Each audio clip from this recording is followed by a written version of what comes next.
Bonjour, bien-aimés frères et sœurs en Christ. Nous sommes à la fin d'année.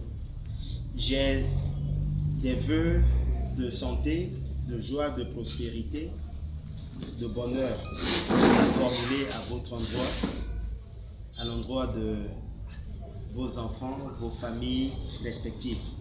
Mais surtout, la pensée que le Seigneur me met à cœur pour vous se trouve dans le livre de Agée, chapitre 2, verset 6 et suivant, jusqu'au verset 9. Là, il est écrit: Ainsi parle l'Éternel des armées. Encore un peu de temps, j'ébranlerai les cieux et la terre et la mer et le sec. J'ébranlerai toutes les nations. Les trésors de toutes les nations viendront.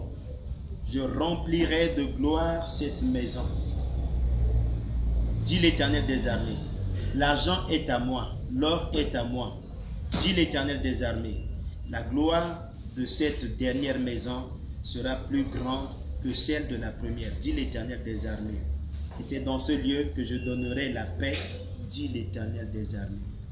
Bien-aimés, il s'agit ici d'un temple qui a été construit par Salomon et qui a été détruit par l'armée babylonienne, et que Dieu était en train de reconstruire au travers de son serviteur Zorobabel, à qui il a dit: ce n'est ni par la force ni par la puissance, mais par mon esprit, dit le Seigneur.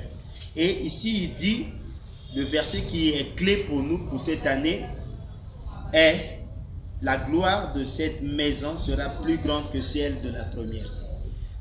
Mon souhait principal, notre souhait principal pour vous, pour nos nations, pour nos familles, est que Dieu puisse nous introduire dans la gloire du second temple.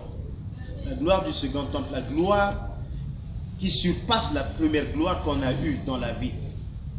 Oui, peut-être certainement beaucoup de choses ont été détruites. Votre joie a été détruite, votre bonheur, votre réputation, votre paix, vos biens, vos matériels ont été détruits. Mais nous prions que le Seigneur vous introduise dans la dimension de la gloire du second temple. La gloire du second temple. Que cette nouvelle gloire en 2023 surpasse toutes les gloires que vous avez déjà eues à connaître dans votre vie, dans votre famille. Telle est notre pensée pour vous. La gloire de l'Éternel, c'est la manifestation de sa puissance. Allez de gloire en cette année. Et que tout ce que vous avez perdu, que dans la dimension de la gloire du second temple, vous puissiez retrouver ça au-delà de ce que vous avez perdu.